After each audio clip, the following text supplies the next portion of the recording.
하나님 말씀은 로마서 8장 16절입니다.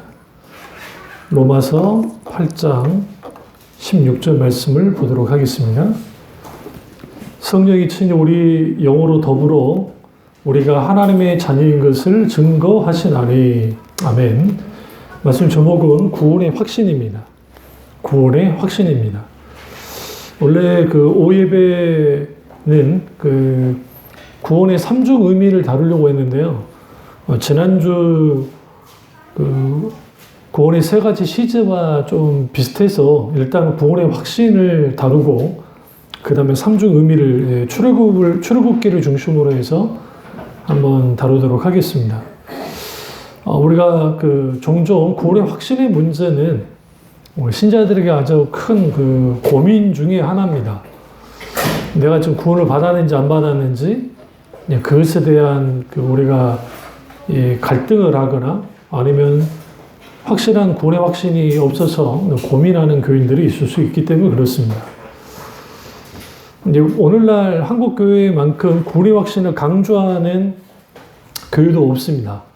사실은 구원의 확신은 신자에게 아주 중요한 것 중에 하나예요. 그런데 왜 한국 교회에서는 그러면 구원의 확신을 이렇게까지 중요시 여겼냐면 그것은 그 구원관에 있어서 그러니까 한번 내가 구원을 받았어요. 중생의 처음에서 구원 받아서 천국 티켓을 딴다고 하는 그런 그 신학을 바탕으로 하기 때문에 그렇습니다.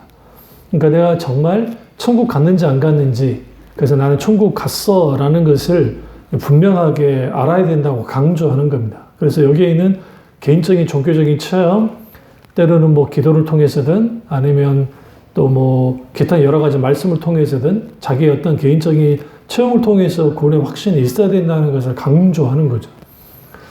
그게 아니면 이제 영적 기도라는 형태를 가지고 사람들이 이렇게 서워서 영적 기도를 시킵니다. 시켜서 당신들이 이제 구원 받았습니다. 이제 하나님의 자녀입니다. 라고 선언하고 선포해 줘 버려요. 그걸 통해서 자기는 이제 구원을 받았다고 생각하는 거죠. 아직 제가 설교를 올리진 않았습니다만 성령의 조명 부분을 제가 과거 컨퍼런스 때 다뤘는데 여러분 생각이 하나도 안 나올 거예요. 그래서 그 성령의 조명과 관련돼서 원래 우리가 구원의 확신의 문제, 믿음이 도대체 무엇인지를 분명하게 다뤘습니다. 거기서도.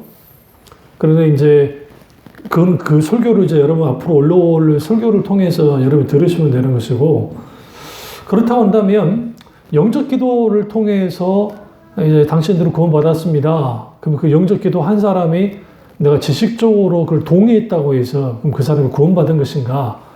별개의 문제라는 겁니다. 왜냐하면 믿음은 지식적인 동의가 아닙니다. 그러니까 내가 교리를 다 받아들이고 성경에 일어난 사건을 내가 받아들인다 할지라도 지식적으로, 그러나 살아서 역사하시는 하나님의 인격적이신 하나님을 만나지 못하면, 또 하나는 성령의 조명하신, 그러니까 이건 조명이라는 것은 비추시고 깨닫고 알게 하시는 건데, 그 사역 속에, 성령님의 사역 속에서 하나님 그분을 깊이 깨달아 알고, 거기에서 그 하나님 그분이 성경에서 말하는 하나님인 것을 사실적이고 실제적이고 개인적으로 그 하나님을 경험하여 알아야, 알고 거기에 성령이 놀랍게 본어겐한 중생의 체험이 분명하게 있어야 거기에 구원의 역사가 일어납니다.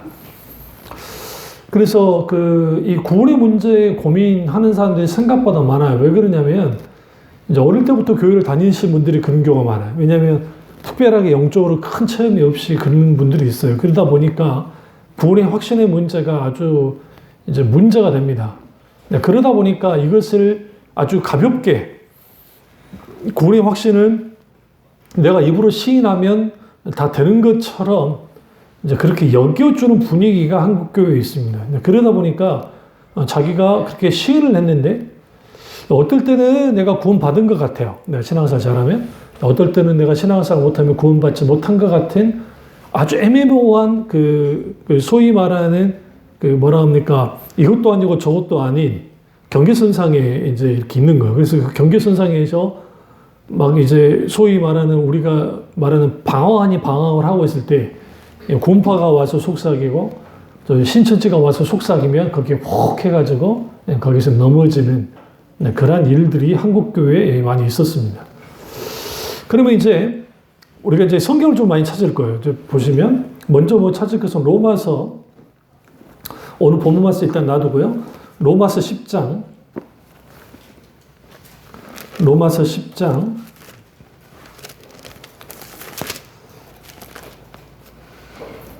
10장 9절을 보면, 내가 만일 내 입으로 예수를 주로 시인하며 또 하나님께서 그를 죽은 자 가운데서 살리신 것을 내 마음에 믿으면 구원을 받으리라. 사람이 마음으로 믿어 의에 이르고 입으로 시인하여 구원에 이르느니라. 대부분 이 말씀을 인용하면서 영적 기도가 그러는 거예요. 사람들에게 영적 기도를 시키는 거예요. 주님, 저는 태어날 때부터 죄인이고 나는 이제 지옥에 갈 수밖에 없는 사람입니다. 내가 이제 주님 앞에 나왔습니다. 나의 모든 죄를 용서해 주시고 나를 구원해 주십시오. 그리고 영적 기도를 목사님이 먼저 시키면 따라 하는 거야. 그리고 내가 이제 주님 그런 기도를 다 따라 하면 당신들은 이제 구원받았습니다. 선언해 줘 버리는 거예요. 근데 여기서 말하는 이 입으로 시인한다라는 게 뭐냐는 거죠, 도대체. 이 문제를 다루겠습니다. 성경 찾으세요. 고린도전서 12장 3절을 보세요.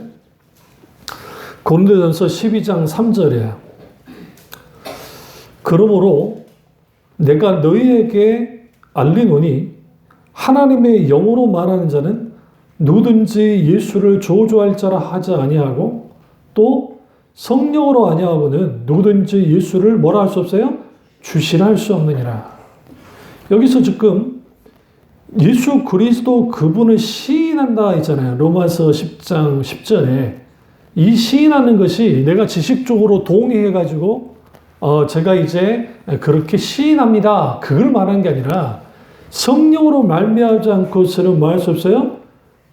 누구든지 예수님을 주시라 할 수 없어요. 주라고 시인할 수가 없다고 고백할 수가 없어요. 그래서 성령님의 조명하심이 없이 내가 주님이라고 지식적으로 동의해가지고 내가 그걸 믿는다고 해서 그것이 내가 구원의 확신을 갖는 것이냐, 구원을 보장받는 것이냐, 그렇지 않다는 거예요. 이걸 말씀드리려고 하는 거예요. 그러면 성경 하나 더 찾죠? 믿음이 뭔지를 좀 알아야 돼요. 야고보서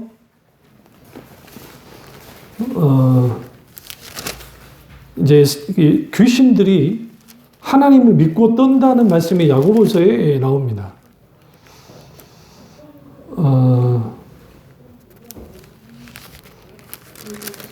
2장 19절. 예. 야고보서 2장 19절 보면 내가 하나님은 한 분이신 줄을 믿느냐 잘 아는도다. 귀신들도 믿고 떠느니라. 그러면 여기에서 하나님이 한 분이다라는 것은 우리가 잘 알듯이 삼일체 하나님이신데 그분은 한 분이신 하나님이거든요. 근데 그 하나님을 누가 알아요? 귀신이 믿고 떤다는 거예요. 어느 정도 하나님을 믿느냐면 그분이 한 분이신 하나님인 걸 알고 그 하나님이 전지전능하시고 무소부자하시다는 것을 귀신이 알아요. 근데 그것을 믿는다는 거예요. 그럼 여기서 말하는 믿음은 뭡니까? 지식적인 동의를 뜻하는 거예요. 지식적으로 아는 거예요. 지식적으로. 근데 그 한 분이신 하나님을 믿는다고 해서 귀신들이 그러면 하나님을 신뢰하거나 하나님을 받아들였나요? 그렇지는 않아요. 받아들인 건 아니에요. 왜냐하면 귀신은 하나님을 대적하니까. 귀신들은. 그럼 똑같아요. 우리가 믿음이라 할 때 오늘날 한국교회가 지식적인 동의하는 것을 믿음이라고 그냥 쳐준 거예요. 그거는 별개의 문제예요. 왜 그러냐면 살아서 역사하는 하나님을 성령의 조명 가운데 경험하고 깨달아 알지 못하면 그러니까 그분을 경험해야 돼요. 성령의 역사 속에서. 경험하고 알아야 돼요. 그럼 거기에 알게 될 때 그분을 사랑하게 되고 사랑한 만큼 신뢰하게 된다 했잖아요. 당연히 내가 거기에서 주님 앞에 그 하나님을 나의 구주이자 나의 뭐로 창조주이자 영원하신 분으로 받아들이는 거야. 내가. 그러니까 단순히 지식적으로 사람들은 영적 기도 시킨다고 이렇게 세워가지고 내가 예수님을 이제 받아들이겠습니다고 해서 그 사람이 구원받는 것이냐? 그렇지 않다고요. 물론 그 안에 성령의 역사 가운데 구원받는 사람이 전혀 없으라는 할 수는 없지만, 감히 목사님, 그 기도를 시키는 목사님들이 당신들 구원받았습니다라고 선언하고 선포하는 것은 월권이라는 거예요. 하나님 앞에. 그럴 수가 없어요. 그거는. 왜? 구원은 하나님만이 하시는 절대적인 권한이기 때문에, 권한이기 때문에. 그러면 교회를 내가 오래 다녔어. 그래서 신앙생활을 했어요. 그런데 내가 지식적으로 성경에서 말한 하나님을 믿어요. 그래서 목사님이 설교하면 아멘 하면 받아들여요. 그런데 삶의 현장에서 어떤 힘들고 어려운 상황들이 벌어졌을 때 하나님이 내게 역사하는 것을 믿는 사람? 근데 그걸 믿으면 괜찮은데 믿지 않는다? 그럼 그 사람이 정말 하나님을 믿고 있는 것인가? 아니죠. 그것은 하나님에 관해서 믿는 거야. 다시 말하면 성경에서 말하는 하나님, 소위 성경에 갇혀 있는 하나님을 믿는 거예요. 물론 진짜 믿음이 들어가면 성경에서 역사하는 하나님을 믿어요. 받아들여요. 당연한 거예요. 근데 중요한 건 뭐냐면 지식적으로 내가 교리적으로 하나님을 받아들이고 그리고 소위 성경의 말씀을 내가 지식적으로 받아들인다 할지라도 실제로 내가 받아들였다고 합시다. 예를 들어 받아는 들었는데 그 사람이 이제 내가 하나님을 믿는다고 하는데 삶의 모습을 들여다보면 전혀 세상 사람과 다를 바 없이 살아가요. 그럼 정말 그 사람이 구원받은 사람인가 한번 의문은 가져봐야 돼요. 왜냐하면 종교적인 분위기 속에 기독교 문화 속에 그러니까 이거는 이제 카톨릭이 아니라 그 기독교 문화권에 있는 교인들이 이런 경우가 많아요. 어릴 때부터 교회를 다녔고 이걸 뭐라고 하냐면 문화적 그리스도인이라고 그래요. 그러니까 문화 자체가 내가 기독교인인 거야. 그러니까 어떤 교리라든지 성경에서 큰 저항감이 없어요. 그냥 받아줘요. 받아들여요. 지적으로 동의하는 거예요. 근데 실제로 그것이 사실적이고 실제적이고 실제 역사하는 그 말씀으로서 내가 받아들인다는 것은 별개의 문제라고요. 이거는. 만약에 이게 별개의 문제라는 걸 어떻게 알 수 있냐면 바리새인들이 성경에서 역사하는 하나님을 믿었다고 했다고 자기들은. 그런데 실질적으로 그들의 삶의 연장 속에서 나타난 하나님, 그 하나님의 놀라운 역사를 단 한 번도 경험한 적이 없어요. 성경을, 하나님의 임재를 경험한 적도 없고 하나님을 알지도 못한다고 예수님이 책망했다고요. 그럼 이렇게 말합니다. 우리는 바리새인이 아니지 않는가? 그래요. 100번 양보해서 우리는 바리새인은 아니지만 믿음 체계가 지적인 동의, 그러니까 내가 지식적으로 동의했으니까 나는 믿는 거야 라는 것은 내 머릿속에서 하나님을 믿는 거예요. 자칫 말하면. 관념 속에서만. 그러니까 우리는 르네상스 이후에 이제 그 문해부흥이 일어나면서 이성이 주체가 되는 시대가 되잖아요. 그래서 이성을 아주 강조하는 시대가 된단 말이에요. 그러니까 우리 모두 지금 현재 우리 살고 있는 사람들은 소위 말하는 이성주의 영향 아래에서 우리는 지금 영향을 받고 있어요. 모든 교육이 다 그렇기 때문에. 그래서 지식적으로 달달달 외우는 거. 그러니까 공부 잘하는 애들이 누구냐? 달달달 잘 외워서 잘 기억을 뽑아내는 친구들. 그 다음에 수학 문제 같은 경우 이제 푸는 문제, 푼다든지, 뭐 이해력, 뭐 여러 가지 있겠죠? 그거예요. 근데 아무리 이론적으로 뛰어나도 실제로 그것을 하지 못한 의미가 없어요. 제가 아는 그 신학생 중 한 분이 계셨는데 그분이 나이가 들어서 오셨는데 그분이 자격증이 30개인가 35개를 갖고 있었어요. 근데 이제 그 전기 무슨 기사 자격증까지 갖고 있어서 아파트 큰 관리실 그 전기를 만드시는데 어느 날인가 어떤 무슨 이제 취직을 한다고 아주 좋은 대학에 한양대학교 뭐 무슨 전기학과인가 나온 친구가 왔는데 이제 그 아파트가 아니라 무슨 큰 회사 근데 왔는데 이론으로는 바싹한데 실무 그러니까 실질적인 전기에 대해서는 거의 아예 못하는 거야. 아예. 그게 훈련이 안 돼가지고 그거 똑같아요. 그러니까 우리가 여기 구원의 확신의 문제를 다루면서 왜 제가 이 말씀 먼저 다루는 거냐면 구원의 확신이라는 것은 잘 들으세요. 감정작용이 아니에요. 그러니까 내가 감정적으로 막 뜨거워지고 했으니까 내가 정말 회개하고 돌이켜서 엉엉 울었으니까 내가 구원의 확신을 받은 것이냐. 조나단 에드워드 목사님은 그걸 구원의 확신을 볼 수가 없다고 그랬다고요. 실제로. 아니 물론 성령의 역사 가운데 실제로 그런 일이 일어나긴 해요. 그런 게. 근데 그런 것이 있었다고 해서 무조건 구원의 확신을 갖느냐 안 갖느냐 그건 별개의 문제이고 두 번째는 강력한 종교적 체험이에요. 그러니까 각 사람마다 종교적 체험들이 있어요. 그 체험이 그러면 내 구원을 보장해 주는 것인가? 그렇지 않다고. 왜냐하면 그 영적 체험이라는 것이, 그 종교적 체험이라는 것이 성령님이 하신 것인지 분위기 따라서 하신 것인지 이게 어떤 건지를 알 수 없기 때문에 실제로 이 부분을 다 들여다봐야 된다는 거죠. 그러면 오늘날 한국교회 교회만큼 구원의 확신을 중요시 여기고 구원의 확신을 가져야 된다고 강조하는 교회도 없는데, 반면에 또 다른 의미에서는 너 오랫동안 신앙생활 했음에도 불구하고 구원의 확신이 없는 상태에서 신앙생활하는 교인들이 생각보다 많다는 사실이에요. 그러면 여기에서 이제 그 두 가지로 나눠주는데, 하나는 지나치게 구원의 확신을 강조하다 보니까 구원을 사유화시키는 오류의 함정에 빠져요. 그러니까 이거죠. 그 중생을 체험하거나 한다면 내가 구원받았어. 그 구원의 완성으로 본다 했다 하잖아요. 오늘날 한국교회가. 그래서 내가 천국 가는 티켓 하나 딱 끊어서 천국 가는 티켓. 나는 이제 천국은 따놓은 당상이야. 그러니까 나는 더 이상 이제 뭐 할 수 없어. 지옥 가고 싶어도 지옥 가지 못한다고 하는 강큰 담대함을 싸구려 분강사들이 심어줬다고요. 그 교회마다. 그리고 나머지는 뭐라 했죠? 덤으로 내가 이제 축복받는 기도, 축복받는 삶을 살면 된다. 근데 거기에 무엇을 적게나 버렸냐면 소위 말하는 그 율법. 그러니까 율법은 폐기된 적이 한 번도 없어요. 율법은 완성했지, 예수님이. 율법 폐기론으로 가는 거예요. 이런 사람들이. 그러니까 이렇게 생각하셔야 돼요. 내가 중생의 체험을 했어요. 내가 구원 받았어요. 그 즉각적인 구원을 받은 거예요. 그 자체는.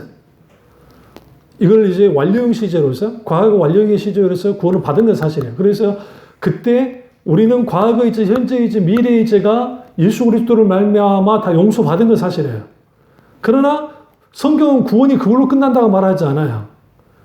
어떻게? 성화의 구원으로. 다시 말하면 완성해야 되는 구원에 대해서 말을 하고 있어요. 그러니까 내가 구원을 받았어. 완료형으로서의 구원을 받은 사람은, 진짜 구원을 받은 사람은 성화의 구원으로 나가게 돼 있어요. 나가야만 해요. 연결되어 있기 때문에.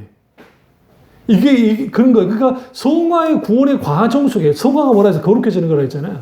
그 거룩해져 가는 과정 속에 고군분투 구원의 완성을 향해서 신앙생활을 해나가는 신자들은 과거의 구원의 확신 혹은 과거의 즉각적인 구원에 대한 담대한 뭘 갖고 있어요? 구원의 확신을 가져야.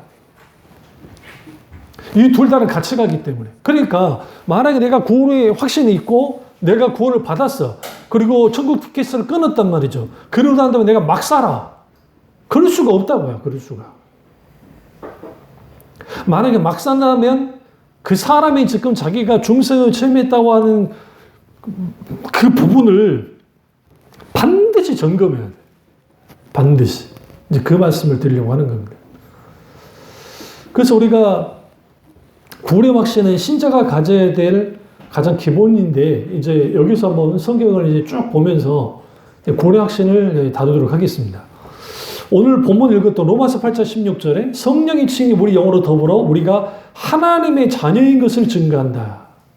그러니까 내가 구원받았는지 안 받았는지를 어떻게 알 수 있느냐? 성령께서 내게 증거해 주세요. 단순히 나의 감정이 나를 끌고 나가는 것이 아니라 뭐예요?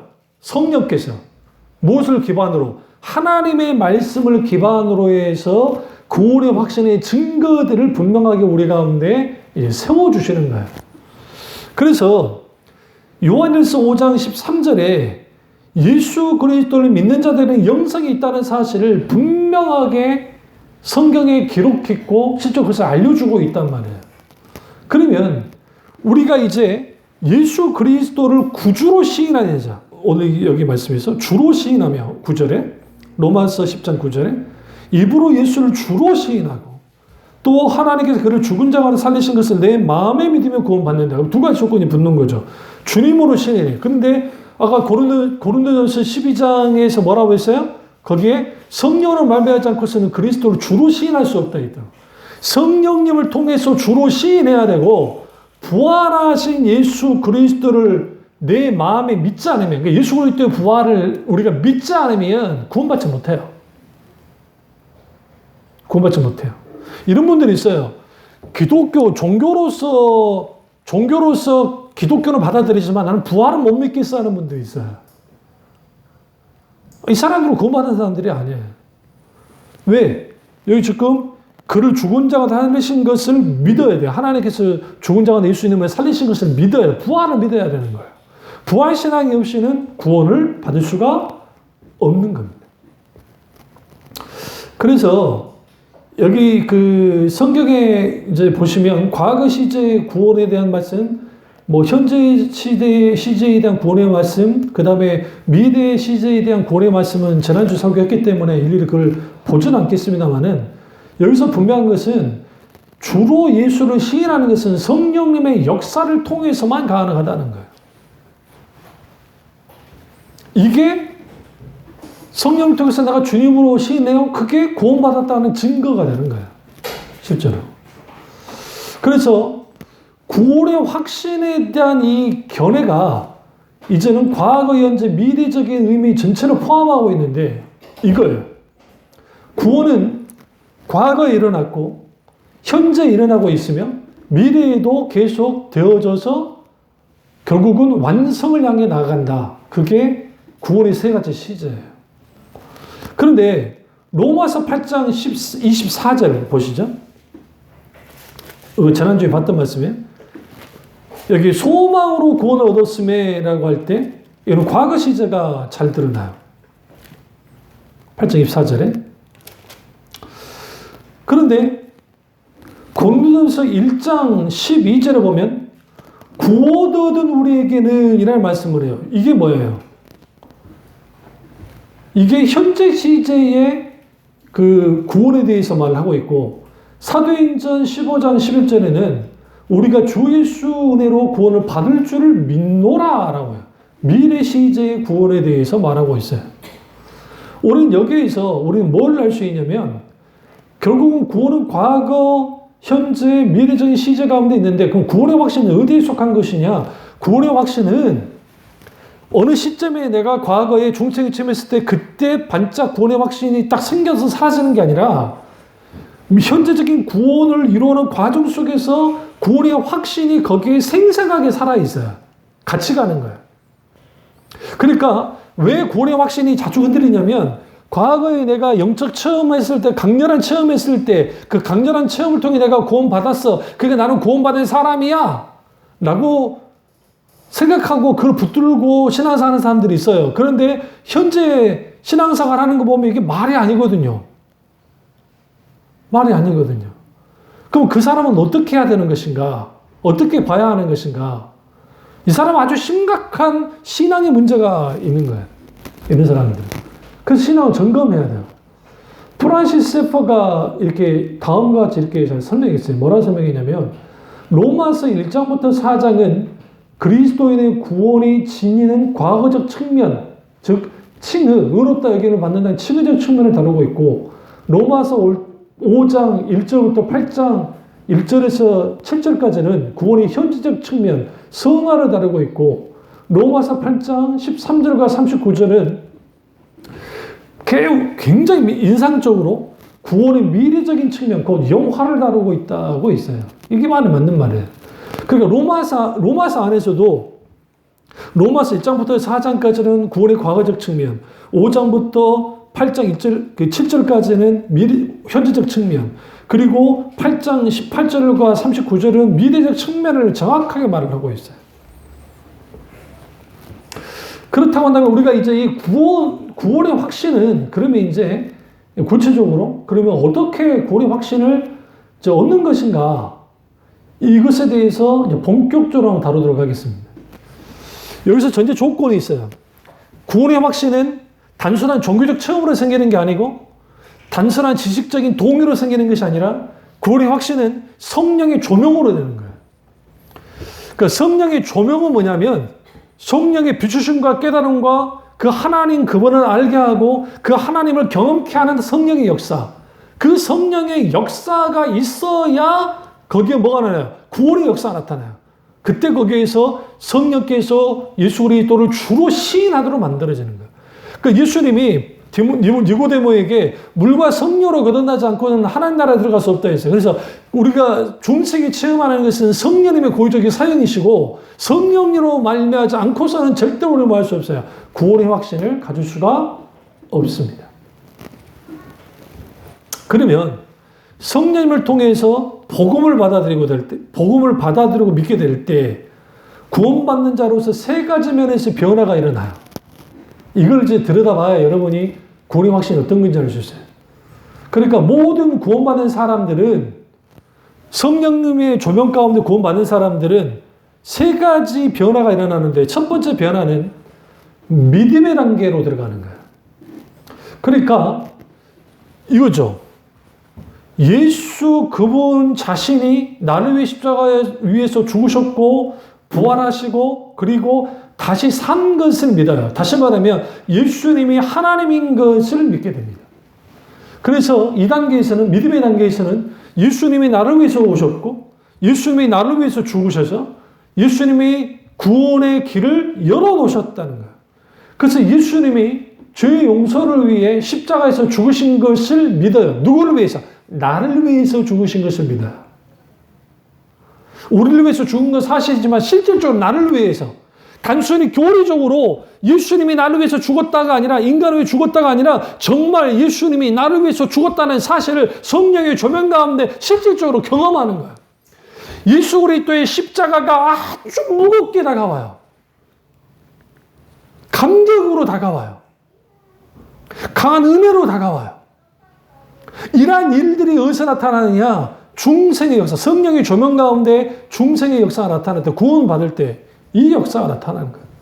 그러고 난 다음에 내가 이제는 죄와 사망의 법에서 매여있던 내가 죽은 자가서 살아나신 부활하신 예수님이 죄와 사망의 법에서 나를 해방시켰다는 사실, 그 죄로부터 해방됐다는 사실을 실제로 믿게 되고 실질적으로 그 안에서 감격을 누리게 되는 거예요. 그게 믿음의 단계예요. 두 번째 단계는 사랑의 단계로 구원해 주신 하나님의 사랑 그리고 하나님 그분의 은혜와 자비에 대해서 감동하게 돼요. 그리고 이거죠. 내가 하나님의 사랑에 대한 반응이 나오는데 내 마음속에 하나님을 향한 뜨겁고 열정적인 사랑이 불같이 끓어올라요. 이게 구원받을 때, 구원의 역사가 나타날 때. 그러니까 예수 그리스도의 십자가의 죽음이 그게 실질적으로 내게 어떻게 다가오냐면 내가 마치 같이 예수님과 십자가에 못 박혀 죽은 것 같은 그러한 놀라운 뭐가 나타나요. 성령의 조명, 이걸 현저와의 사역이라 하는데 성령께서 마치 나를 2000년 전으로 데리고 가가지고 나도 같이 예수님과 함께 죽은 것 같은 그런 강력한 성령님의 놀라운 깨달음과 놀라운 역사를 경험하게 만든다고요. 그게 사랑의 경험이에요. 이걸 성령의 현재화의 사역이라고 그래요. 실질적으로 성령께서 과거에 일어났던 역사들을 오늘날 내가 마치 진짜 내가 그 현장에서 같이 경험한 것처럼 시 공간을 초월해서 마치 경험하는 것처럼 경험하게 하는 역사가 나타나요. 그게 성령의 조명 가운데 일어난다고. 그게 사랑의 단계예요. 말이 좀 어렵습니까? 이렇게 이해하시면 돼요. 여호와 이레 하나님을 예를 들어 아브라함이 경험을 했단 말이에요. 그럼 우리 이렇게 해요. 하나님, 우리가 여호와 이레 하나님을 경험하게 해주십시오. 막 기도를 해요. 하나님, 정말 내가 여호와 이레 하나님을 경험하기 원합니다. 여호와 이레 하나님이 나의 하나님 되어 주십시오라고 아무리 기도해도 그 하나님 경험 못해요. 왜인지 아세요? 하나님께서 여호와 이레 하나님으로 내게 찾아와 주셔야 돼요. 근데 그 찾아오시더라도 성령의 조명하심이 없이는 그 하나님을 내가 깨달아 알 길이 없어요. 그럼 우리는 어떻게 기도해야 되느냐? 성령께서 나를 성령의 조명 속에서 여호와 이레 하나님을 내게 어떻게 알려달라고, 내게 깨닫게 해달라고, 알게 해달라고, 그 하나님을 경험케 해달라고 기도해야 돼. 뭐가 다르냐고요? 그냥 하나님 경험하기 원합니다 되지 않아요. 하나님께서 여호와 이레 하나님으로서 내게 비춰주셔야 내가 그 하나님을 경험할 수 있어요. 그걸 어떻게 할 수 있냐? 성령의 조명으로. 성령의 조명으로. 크게 있어야 돼요. 그래서 성령의 현저와의 그 역사는, 실제 현저와의 놀라운 역사는 마치 이렇게 우리를 끌고 나가는 거예요. 십자가로. 2000년 전의 십자가로. 거기에 나와 함께 예수 그리스도가 십자가에 죽으신 거예요. 예전에 김중거 목사님이 예수 칼럼이라고 하는 책에서 저 자르듯이 한 손에 하나님 손 붙잡고 예수님이, 한 손 내 손 붙잡고 심장 터져서 돌아가신 분이 예수님이시라는 거죠. 근데 그것이 단순히 이론으로, 교리로, 그냥 성경 공부로서 끝나는 것이 아니라 정말 성령께서 실제로 그것이 내 일인 것으로 경험하기로 만들어요. 그때 생생하게 느껴져요. 저는 이 경험을 잊을 수가 없어요. 중생이 처음 할 때. 예수 그리스도의 십자가를 쳐다보고 있는데 그때 그 예수님이 나를 위해서 죽었다는 그 사실이 나는 분명히 이론으로도 알고 목사님의 설교를 들어서도 알고 잘 알고 있는데 그것이 내게 생생하게 다가올 때 마땅히 십자가에서 죽어야 할 자는 예수님이 아니고 나였다는 사실이 얼마나 내가 감격스럽고 얼마나 내가 고개를 들을 수 없고 얼마나 내가 그 앞에서 정말 초라한 게 아니고 내가 이 땅에 꺼져서 없어져야 될 나의 모습을 보면서 오직 주님의 은혜만을 구할 수밖에 없는, 오직 십자가의 은혜만을 구할 수밖에 없는 나를 보면서 펑펑 울면서 하나님 앞에 기도했다. 그게 단순히 감정적인 작용에서 나타난 게 아니고 십자가를 묵상하고 있는데 기도하고 난 다음에 가만히 십자가를 묵상하는데 성령이 강하게 비추시니까 거기에서 놀랍게 십자가를 경험하는 거예요. 그리스도 십자가. 그때 알았어요. 하나님의 사랑이 얼마나 큰지. 제가 신학 공부도 하지 않았고 어린애가 무슨 신학 공부를 하겠어요.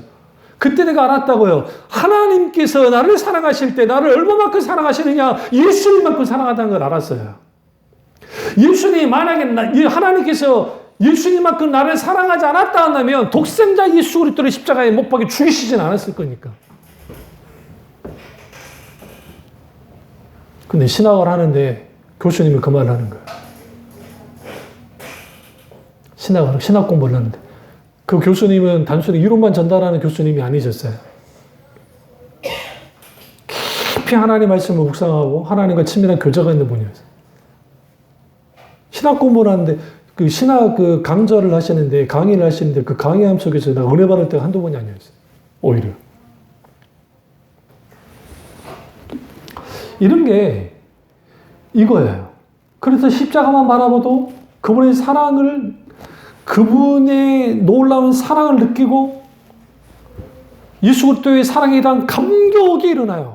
언제? 구원받을 때. 그럼 그때만입니까? 그렇지 않아요.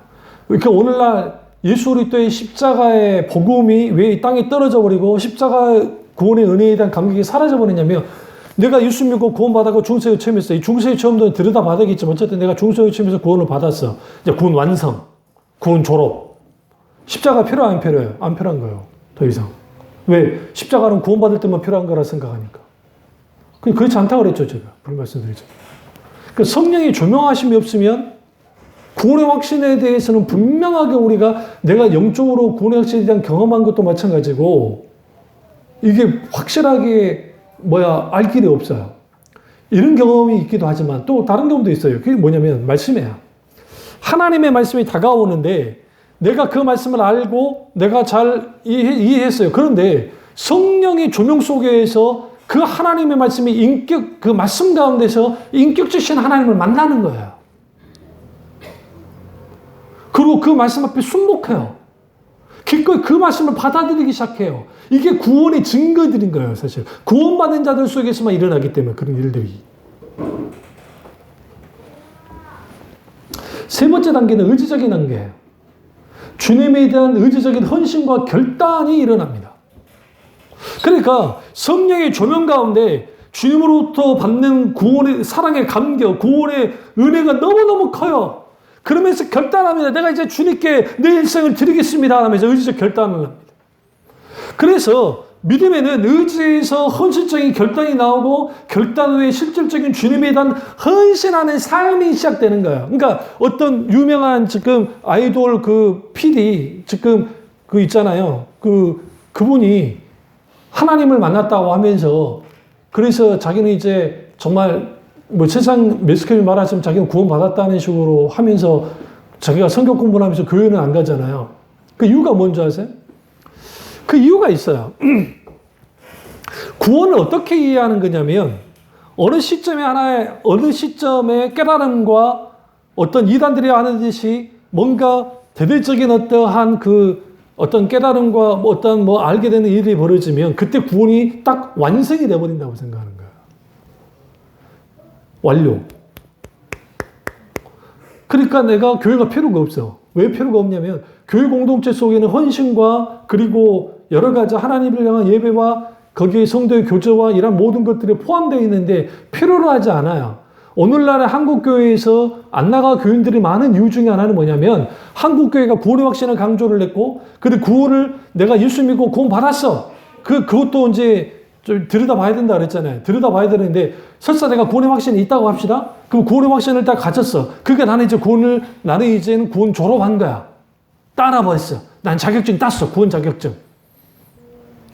그리고 나머지 삶은 어떻게? 축복받는 삶만 살면 돼. 내가 굳이 이렇게 거룩한 삶 살 필요도 없어. 하나님 주제 삶 살 필요도 없어. 그런 것들이 팽배했단 말이에요. 그런 것들이. 당연히 교회 나갈 이유가 없어요. 내가 구원 받았는데? 굳이 뭐 하려고 사람하고 섞여가지고 거기에 막 힘들고 어렵게 뭐 하려고 그래요. 근데 그건 어리석은 거예요. 왜 어리석은 거냐면 하나님의 통치 방식이 뭐라 했죠? 하나님 나라의 통치 방식이 의와 사랑이라 했잖아요. 하나님의 의와 사랑이 통치하는 곳은 결국은 실질적인 개개인의 마음속에 있는 하나님의 나라에 임하지만 동시적으로도 교회에 실질적으로 그 정신이 임하고 있어요. 교회에서 구현돼요. 교회는 인간이 만들어낸 게 아니에요. 공동체가. 교회는 예수님이 제정하신 거예요. 예수님이 만들어내신 거란 말이에요. 그러니까 착각하고 있는 게 많은 사람들이 교회는 사람이 만든 거라 생각해. 그게 아니에요. 교회의 탄생은 예수 그리스도의 십자가의 죽음과 예수 그리스도의 부활과 성령님의 오심을 통해서 교회가 탄생됐어요. 누군가 교회 해야지 해서 만들어진 게 아니라고요. 그러면 교회의 직제에 대해서 목사, 장로, 권사님, 이 직제에 대해서 막 파르르 떠는 사람도 있어요. 어떻게 그런 수식적인 어떤 그런 직제가 있을 수 있냐고. 그 직제를 누가 만들어서, 누가 제정하셨어요? 하나님이요. 중요한 거는 하나님 나라의 통치는 어떻게 된다 했어요? 원래 큰 자가, 강한 자가, 약한 자를, 부족한 자를, 연약한 자를 섬기는 거라 했잖아요. 이게 권력화되어져서 특별히 한국 사람들은 감투를 좋아하니까 이게 장로가 그다음 목사님이 장로님이 권사님 이런 타이틀이 일종의 뭐가 되어버린 거예요? 계급화가 되어버린 거예요. 수직적인. 이게 타락한 영적인 모습 중에 대표적인 것들이죠. 평신도를 섬겨라고 장로님이 세운 거예요. 목사님 세운 것이고 권사님 한수희 집사님 그렇게 세운 거죠. 집사님들은 말할 것도 없고. 그러니까 여기에서 우리는 뭘 알아야 되냐면 구원의 확신의 문제, 이 문제가 왜 대두가 되냐면 아주 강하고 그러니까 굉장히 과격한 이 부분에 대해 다루시는 분들은 한국교회에 구원받지 못한 교인들이 바글바글하다고 그렇게 대놓고 말을 해버리는 거예요. 그럼 왜 그런 말을 하게 되어지냐면 그분들 제 논조가 아니에요. 오해하시면 안 돼요. 그분 논조는 그거예요. 구원받는 자로서의 삶을 살지 않는 사람들이 태반 아니냐는 거예요. 그럼 이분들이 뭘 오해하고 있는 거냐면 행함과 믿음은 행함으로 내 믿음을 증명해 볼 수 있습니까? 반대로 말할까요? 믿음으로 나의 행함을 증명해 보입니까? 따로 증명할 수가 없어요. 같이 증명돼요. 그러니까 통합적으로 보는 거예요. 믿음과 행함은 따로 볼 수 없어요. 로마서가 굉장히 믿음을 강조하거든요. 그러니까 사람들이 생각하는 거예요. 믿음을 강조하니까 행함을 강조하지 않는가 보다. 아니 그렇지 않아요. 아브라함의 예를 보면 알아요. 로마서에서. 로마서는 철저하게 믿음과 행함을 동시에 같이 강조해요. 야고보서가 한편만 보니까 행함만 강조한다 생각하는데 야고보서의 강조점은 거기에 있지 않다 했잖아요. 야고보서의 강조점 뭐에서 참 믿음은 뭐가 따라온다? 행함이 따라온다. 오히려 참 믿음을 강조하고 있는 거예요. 믿음과 행함은 절대로 분리될 수 없다는 거죠. 그러나 분리될 수 있다고 생각하는 거예요. 왜 그러냐면 사람들이 실질적으로 참 믿음을 갖지 못하니까 분리되는 게 나타나거든요. 그러니까 좀 과격한 분들은 한국교회의 지옥관 인간들이 득실득실하다는 식으로 그렇게 나와버리는 거죠. 여기에 이제 많은 교회들이 이제 혼란에 빠지는 거예요. 혼란에. 그리고 또 반대로 그런 교회 밑에 있는 그 교인들은 어떤 또 생각을 갖냐면 이게 아주 영적인 교만함을 가질 수 있는데 그 참 조심해야 돼. 그분들 다 그 부분을 경계하는 게 뭐냐면 자기들만의 선민의식을 가져버려요. 아, 우리 교회 목사님이 이렇게 정말 진리의 원색적인 복음을 갖고 있고 원색적인 구원의 어떤 그런 것에 대한 제시하시기 때문에 우리는 그 복음 위에 섰어. 그러니까 우리는 뭔가 선민이 딱 돼버려요. 그러면 종죄까지 가버려요. 사실은. 이게 아주 위험한 거예요. 반대는 웃기는 소리 하지 말라는 거죠. 오늘날 기본적인 대부분의 교회들이 구원을 아주 쉽게 취급해요. 그러면서 친구 교리를 한쪽으로 탁 가지고 와가지고 마틴 루터 목사님이 말했던 친구 교리는 그거 전혀 거의 상관없어요. 제가 그게 하도 궁금해서 루터 목사님의 실질적인 아티클, 그러니까 루터 목사님의 아티클, 그 글을 좀 읽어봤어요. 읽어보니까 아니에요. 루터 목사님이 우리 식으로 그렇게 한 적이 없어. 오직 의인은 믿음으로 말미암아 살리라 한 것 같으니라. 그 말씀 맞아요? 칭의는 의롭다 여김을 정해 주니까 그러면 그 루터 목사님이 그러면 행함에 대해 전혀 강조하지 않았냐? 그렇지 않아요. 진짜 칭의, 의롭다 여기짐을 받는 자들 속에는 뭐가 나타나? 행함이 나타난다고 분명히 말해요. 루터 목사님 스스로가. 그런데 그의 후예들이, 그러니까 종교개혁의 후예들이 자기들이 좋아하고 원하는 것을 취사 선택해서 한쪽으로 딱 몰아붙이는 거예요. 그러니까 이제 우리가 구원받을 때 하나님 은혜로 구원받아. 전적인 은혜로 구원받아. 그래서 하나님 우리를 구원해 주셨어요. 인간이 할 수 있는 건 하나도 없어. 그 말은 맞는 말이에요. 다 맞는 말이에요. 그래서 난 구원받았어.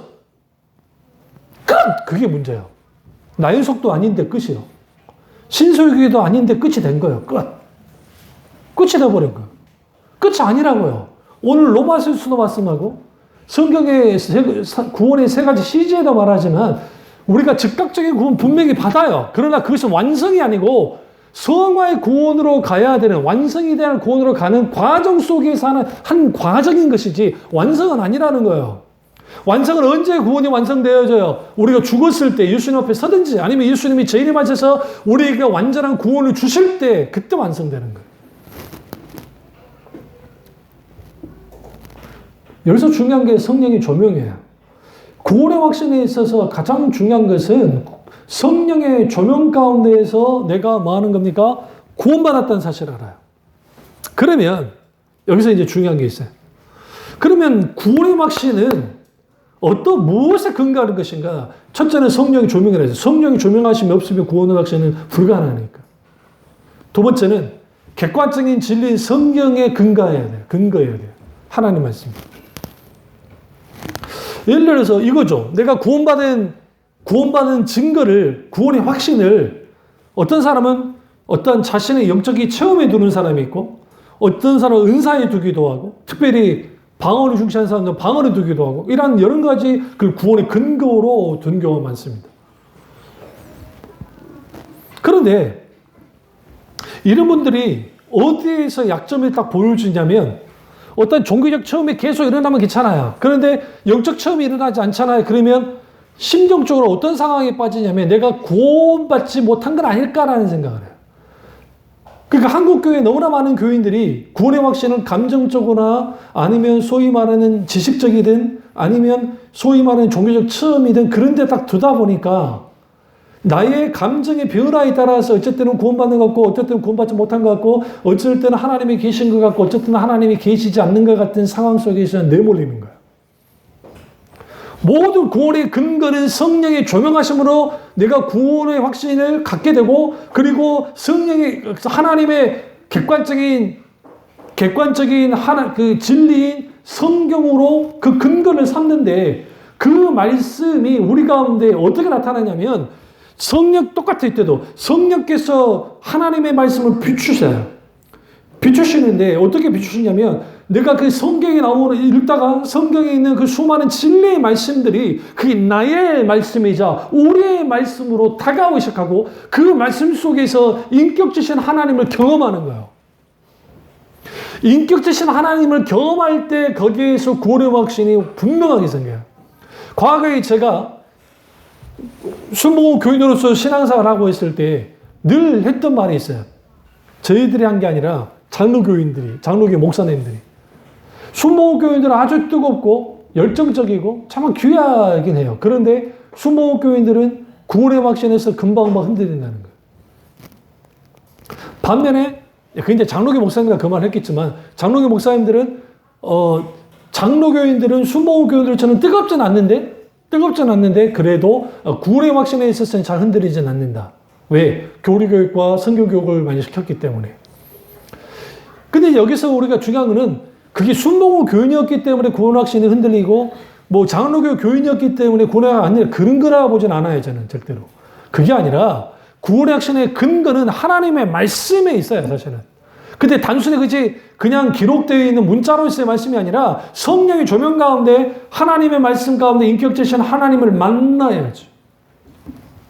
그리고 그 말씀에 근거해서 거기에서 그 말씀을 믿고 신앙 고백을 하게 될 때에 거기에 실질적인 구원의 확신이 있게 되어지는 거예요.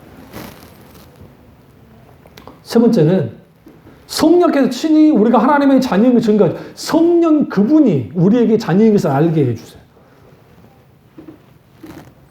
왜? 성령께서 알게 하세요. 그러니까 이런 표현을 써요. 그냥 안다고 내가 구원받았는지. 이게 아주 이 말이 진짜 그 형편없는 말 같고 또 내가 그냥 안다는 표현이 이게 정말 뭡니까 깊이 묵상하지 않아서 그렇게 말한 것처럼 그렇게 느껴질지 모르지만 이게 어떤 면에서는 일리가 있는 게 성령께서 내가 신앙생활하는 과정 속에서 이런 사람마다 달라요. 강력한 중생의 역사를 경험한 사람도 있고 그렇지 않고 자연스럽게 지나가는 사람도 있고 다양하단 말이에요. 그런데 내가 성경에서 말하는 인격체는 하나님이 있는 것으로 받아들이고 오늘날 내 현실의 삶 속에서 역사는 하나님인 걸 내가 받아들여요. 내가 예수님을 부인하지 않아요. 내가 예수님을 시인해요. 받아들였어요. 그럼 그 사람들이 구원 받은 겁니까? 안 받은 겁니까? 특별한 영적 체험이 없다 할지라도 열어야 돼요. 가능성을. 근데 그런 사람들이 그 구원의 확신이 어떻게 성령의 놀라우신 역사 가운데 있게 되어지면 내 마음속에 무슨 일이 벌어지냐면 내가 구원받았다는 사실을 알아요. 내가 언젠지는 모르지만 내가 하나님의 아들이 자신의 자녀인 걸 안다고요. 구원파가 말하듯이 몇 월 며칠 날 구원받았는 그 날을 알아야 된다는 게 아니에요. 저는 구원파가 아니지만 제 중생의 역사가 너무 강렬했기 때문에 강력한 성령의 역사와 동시적으로 하나님의 말씀 가운데 인격지신 하나님을 만났기 때문에 그 구원의 감격의 역사, 구원의 중생의 역사가 너무 강했기 때문에 저는 알아요. 그 날을.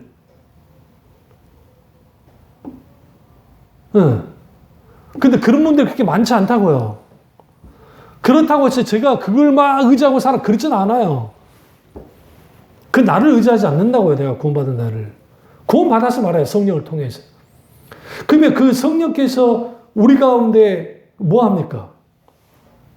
우리가 하나님의 자녀인 것을 알게 하죠. 갈라디아서 4장 6절을 찾아보세요. 갈라디아서 4장 6절. 갈라디아서 4장 6절을 보시면 참 놀라운 말씀이 있죠. 여러분 잘 아시는 말씀이에요. 4장 6절을 보시면 너희가 아들임으로 하나님이 그 아들의 영을 우리 마음 가운데 보내사 아빠, 아버지라 부르게 하셨느니라. 성령을 통해서 우리는 하나님을 아버지라 부를 수 있습니다. 아버지라 부르는 거 내가 아버지라 불러요. 당연히 뭐 하는 거예요? 구원받은 자죠. 성령을 통해서 내가 아버지라 부르니까. 아빠, 아버지라 부르니까. 그래서 여러분, 우리의 구원의 확신은 철저하게 성령의 조명하심 속에서 세 가지가 뭐가 된다 했어요?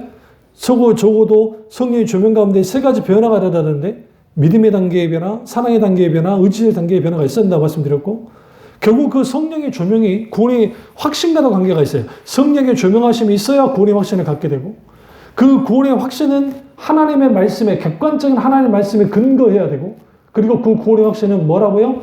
성령께서 알게 한다고요. 자녀인 것을 증거하시기 때문에, 증언하시기 때문에. 너 하나님의 자녀야. 여기서 여러분, 강조해야 될 게 뭐냐면, 성령님이에요. 구원의 고유 사역은 성령님이 하시기 때문에 그래요. 이 구원의 사역은 예수님의 사역과 동일해요. 그러니까 예수님의 사역이 성령님의 사역이셨기 때문에. 그렇기 때문에 우리가 이 사도행전이든 성경을 보시면 너희가 믿을 때 성령을 받았느냐 하면서 성령을 굉장히 강조합니다.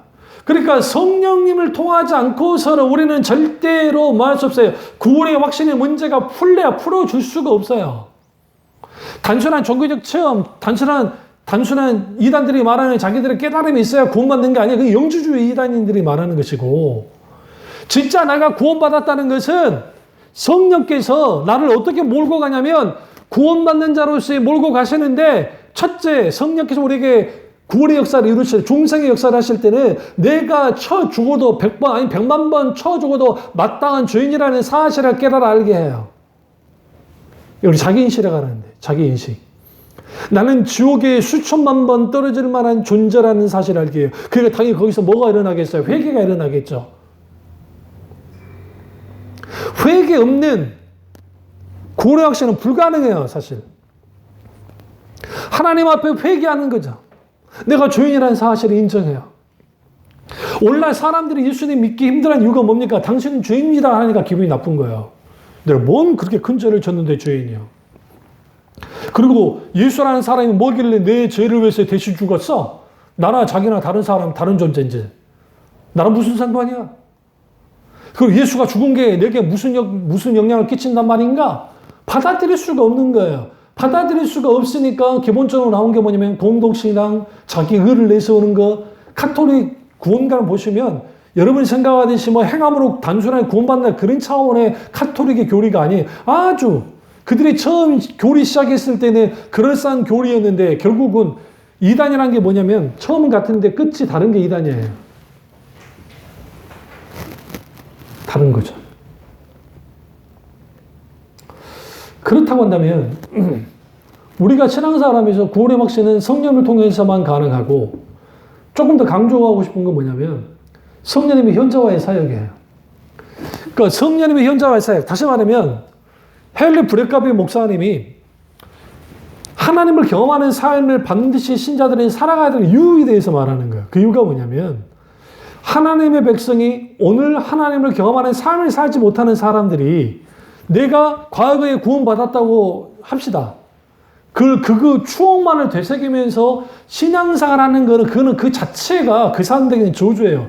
왜 우리가 예수님을 믿어도 행복하지 않은 줄 아세요? 그 이유가 있어요.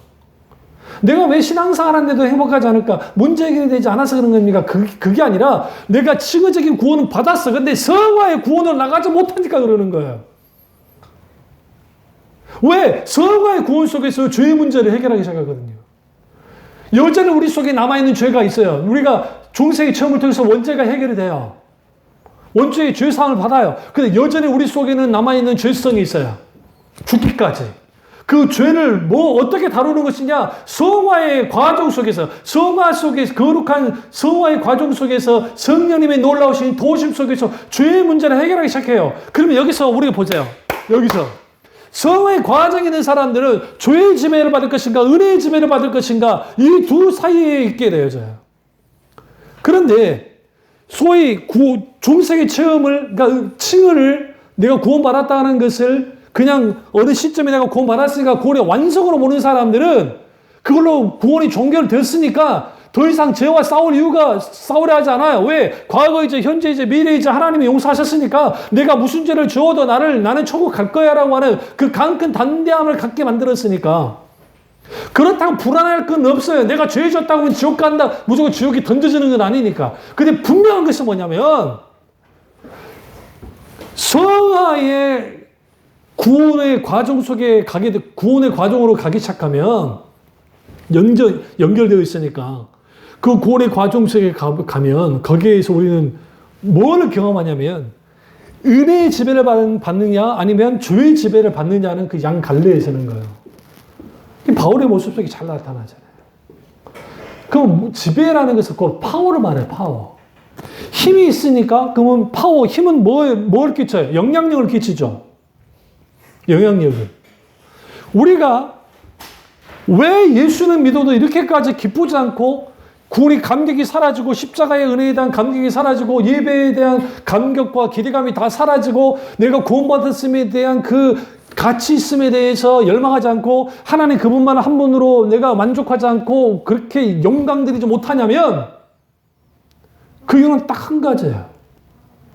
성화의 구원의 과정 속에서 처절하게 은혜의 지배에 있을 것인지 죄의 지배에 있을 것인지 이런 일련의 과정 속에 있게 되어서는 끝없는 성령님을 통한 은혜 가운데 죄와의 싸움, 영적인 투쟁들이 없기 때문에 다시 말해 성화의 과정이 없으니까 모든 인간은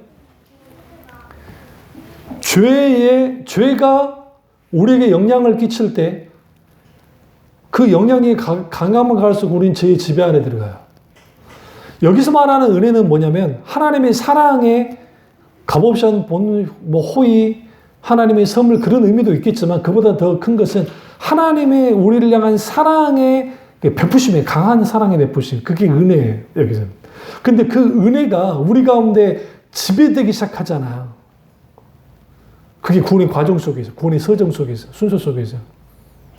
그러면 무슨 일이 벌어지냐면 우리가 하나님께 대하여 습관적인 신앙 상태에 빠지게 하고 신앙이 뒤로 물러나게 하고 게으르고 나태함과 안일함과 영혼의 실증과 영혼의 영적 침체에 빠지게 하는 근본적 원인은 뭐냐면 우리가 죄와의 싸우기를 포기한 거야. 내가 거룩하니 너희도 거룩하라고 하는 그 성화의 일련의 과정 속에 들어가지 않고 그냥 신앙생활을 그냥 내가 원하는 식의 그냥 교회 와서 활동하는 걸 신앙생활이라고 생각하고 신앙생활을 하다 보니까 거기에 기쁨이 있을 리가 없어요. 빈번하게 우리는 죄 가운데 넘어지잖아요.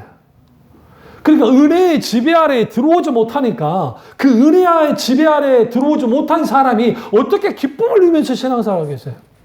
하나님의 말씀을 충만하게 누릴 수 있겠어요? 누리지 못하는 거죠. 구원의 감격이 사라져버려요.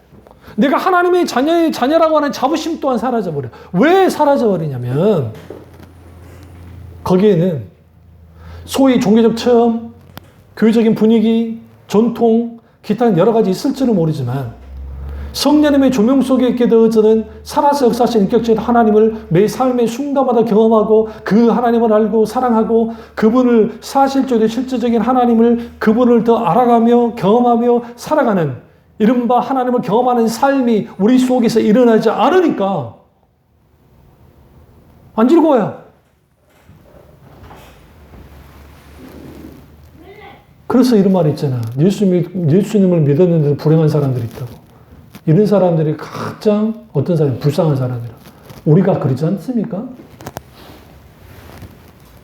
혹시 우리가 거기에 들어가고 있다고 한다면 하나님 앞에 우리는 회개하고 돌이켜야 돼. 그래서 구원의 확신이라는 것은 뭐냐면 잘 들으세요. 내가 천국 가냐 안 가느냐를 판별하는 게 구원의 확신이 아니에요. 이 판별은 누구만 해요? 하나님만이 하세요. 근데 왜 구원의 확신이 필요해요? 그 이유가 있어요. 구원의 확신이 분명하지 않으면 신앙이 흔들려요. 근간이 흔들려요. 기초가 다져 있지 않기 때문에. 바람이 이렇게 불고 이렇게 벌어지고 너를 흔들리고 저렇게 흔들려요.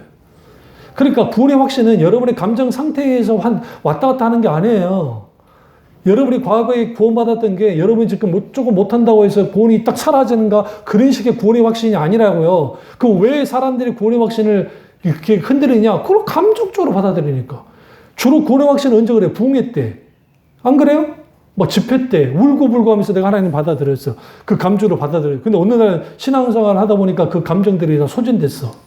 그 사라졌네? 그러니까 딱 떠오르는 생각이 내가 이제 하나님 사랑하지 않아. 그러니까 내가 구원받지 않은 거 아닐까? 그러니까 박국수가 딱 와가지고 맞아 그 구원받은 거 아니야. 너 깨달아야 돼. 이만희가 와가지고 네 종말하니? 그런 식의 구원은 없단다. 네가 우리 계시록의 이 말씀을 해야 돼. 그래요? 안상홍이가 와가지고 딱 하고.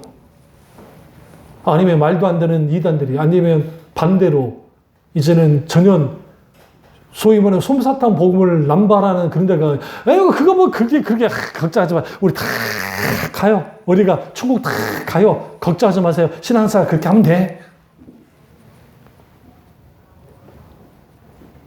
그 분위기와 환경과 옆구리에 해가지고 그게 쭉 가는 거예요. 그럼 제가 이제 다음 주에 왜 구원의 확신이 흔들리는지를 제가 다룰 겁니다. 왜 구원의 확신이 흔들리는가? 그리고 동시적으로 조나단 에드워드 목사님이 왜 사람들이 딱 들여다봤을 때 저 사람은 참 구원받은 사람 같은데 왜 전혀 구원받은 사람처럼 살지 않는지에 대한, 그러니까 이 사람과 이야기를 나누다 보면 신앙에서 오래 했고 종교적 체험도 있는 것 같고 교회에 대한 열정도 있는데, 열심도 있는데 막상 이야기를 하다 보면, 여러분 친구들 중에서 딱 한 이야기를 해보세요. 이야기를 하다 보면 세상 사람과 별반 다른 것이 없다고 느껴질 때가 있을 거예요.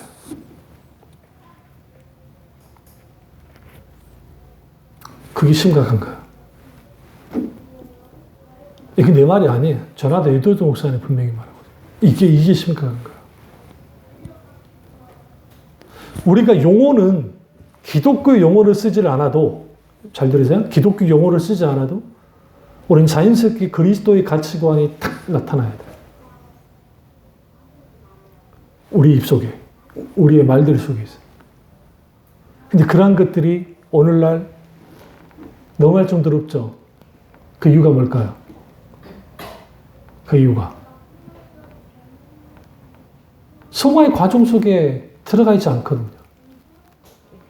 그러니까 하나님의 은혜의 지배가 무엇인지, 주의 영향력이 무엇인지, 그리고 그 하나님의 은혜의 지배 아래 들어가서 그 강한 하나님의 은혜의 지배 속에 있게 되어진 그 자유함과 기쁨과 놀라운 하나님의 함께 하시는 그 은혜들이 뭔지를 알게 되어지면, 그 말씀을 보게 되어지면 우리는 고군분투하면서 뭐예요? 그렇다고 안달하지는 않아요. 아주 주님 안에서 자유로우면서도 기꺼이 우리는 뭐 하게 돼요? 세상과 싸운다고요. 그게 구원의 확신과 관계가 있어요. 그래서 구원의 확신은 단순히 내가 죽어서 천국 간다 안 간다의 차원의 단순한 그런 차원의 확신을 말한 것이 아니라, 그 구원의 확신은 하나님으로부터 내가 구원받았다는 사실, 그리고 그 구원은, 이것은 결국은 분명히 즉각적인 구원을 내가 받았지만 그 구원의 과정 속에 있는 그 성화의 과정 속에서 구원의 확신이 무엇을 강화시키냐면 우리의 믿음을 강화시키고 우리의 사랑을 강화시키고 소망을 강화시켜요. 강력하게. 신앙이 흔들리지 않아요. 당연히 거기에는 근신하고 깨어 기도하라고 하는 그 신앙의 각성함도 사라지지 않아요. 예수 믿는 사람들은 깨어 기도하고 근신하고 깨어 있는 사람들이야죠. 근데 오늘날 너무나 많은 사람들은 후방에 있기를 원해요. 후방에. 우리 아들이 후방에 있고 싶어 했다가 전방에 있는 것처럼. 하나님은 그렇게 몰아요. 우습게 아니에요. 전방으로 몰아버려, 하나님이. 그냥 힘든 거지. 그러니까 그런데 이거 하셔야 돼요. 영적 전쟁에는 후방이 없다는 사실이에요. 문제는 전후방이 없어요. 이 사실을 알고 우리 구원의 확신, 단순히 구원의 확신은 천국 간다 안 간다의 그러한 단순한 차원에서의 구원의 확신이 아니라는 사실, 그리고 저희 다음 주에는 조나단 에드워드 목사님의 그 아티클이나 그 글들을 제가 좀 읽어드리면, 내가 해설해 드리면 여러분이 분명하게 이해할 그 말이었구나 하는 이해할 수 있을 겁니다. 이 말씀을 또 반복적으로 들으셔서 구원의 확신을 바르게 정립하는 우리 교우들 되시기를 주님으로 축원합니다. 기도하겠습니다. 기도하실 때 이 말씀이 나의 말씀이자 우리 말씀 제가 잠깐